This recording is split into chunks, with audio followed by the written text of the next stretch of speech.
Áudio 4, página 41. Você consegue ser produtivo quando necessário? Pense na última vez em que se sentiu altamente produtivo. Você provavelmente teve a sensação de estar no controle. Não estava estressado, conseguia se concentrar, estava fazendo, o tempo parecia não existir. Hora do almoço, mas já, e sentia que estava progredindo num ritmo acelerado para alcançar resultados significativos.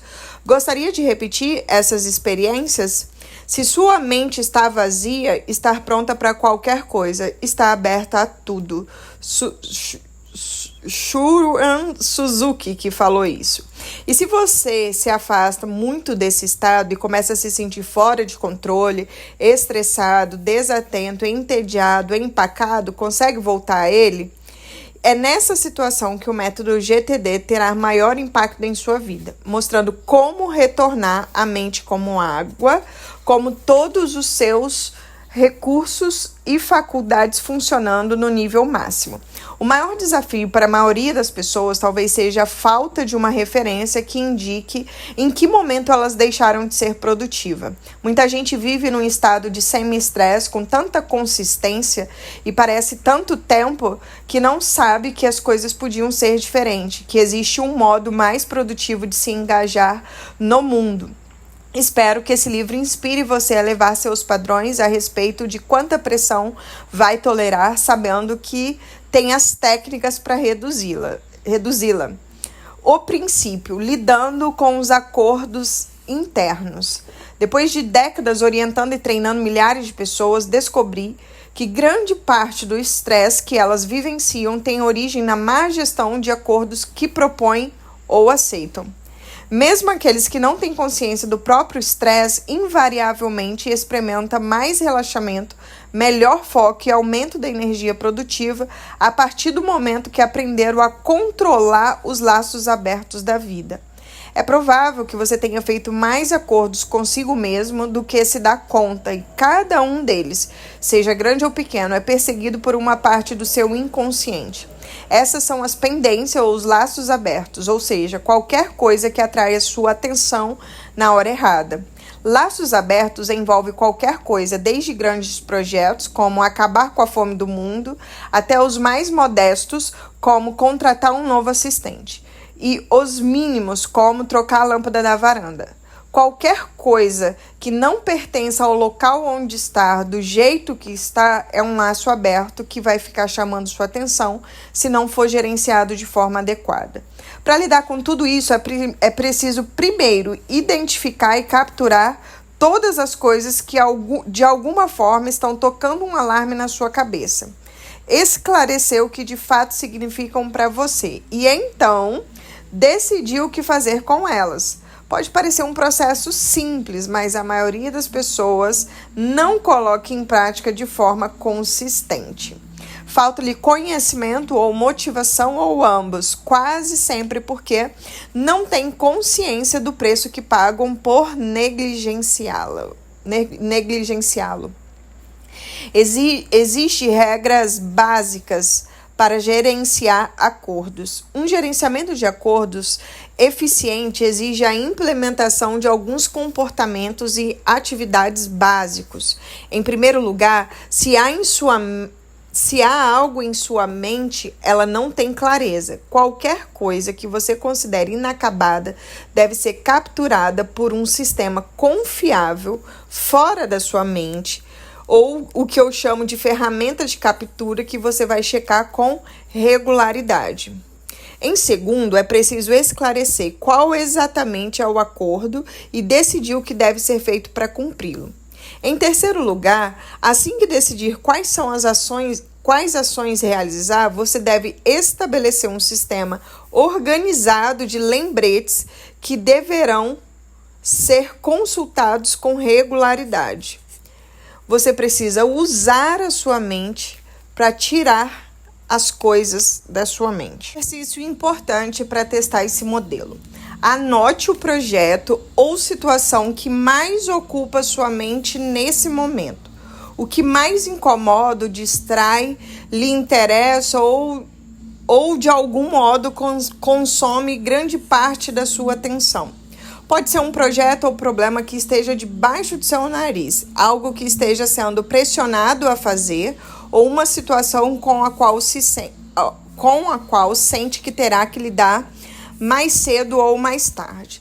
Talvez sejam resoluções de última hora acerca da viagem de férias, ou você acabou de ler um e-mail sobre uma nova questão urgente no departamento, ou talvez tenha recebido uma herança e não saiba o que fazer com o dinheiro, não importa. Entendeu o que eu quero dizer? Ótimo. Agora escreva numa única frase o resultado que pretende alcançar para resolver este problema. Em outras palavras, o que precisa acontecer para que você marque esse projeto como concluído? Pode ser algo simples como passar as férias no Havaí, trabalhar a questão com tal cliente, resolver a situação da faculdade, definir uma nova estrutura organizacional no setor, implementar uma nova estratégia de investimento ou pesquisar alternativas para ajudar o filho que está com dificuldade de aprender a ler. Tá claro? Perfeito. Agora note a aproximação física necessária para avançar no compromisso. Se você não tivesse mais nada para fazer na vida, a não ser resolver essa questão, quais providências você tomaria nesse exato momento? Ligaria ou enviaria uma mensagem para alguém? Escreveria um e-mail? Pegaria um papel e uma caneta para fazer um brainstorm? Procuraria mais informações na internet? Compraria pregos na loja de ferragens? Conversaria pessoalmente com seu sócio, assistente, advogado, chefe? O quê? Já sabe a resposta? Muito bem. Esses 2 minutos de reflexão valeram alguma coisa para você? Se você for como a maioria das pessoas que completa esse exercício em nossos seminários, terá experimentado pelo menos um pouquinho de mais de controle, relaxamento e foco. Você pode estar se sentindo mais motivado para fazer algo a respeito dessa situação, sobre a qual vinha apenas pensando até agora. Então imagine viver com essa motivação multiplicada por 1000. Pense como um homem de ação e haja como um homem de ideias. Henri Bergson. Algo de positivo aconteceu com você. Depois desse rápido exercício, reflita: o que mudou? O que ocorreu para melhorar as condições dessa experiência? Não houve progresso, pelo menos no mundo físico. A situação não foi resolvida. O que aconteceu é que você adquiriu mais clareza sobre o resultado desejado e aproximação para realizar.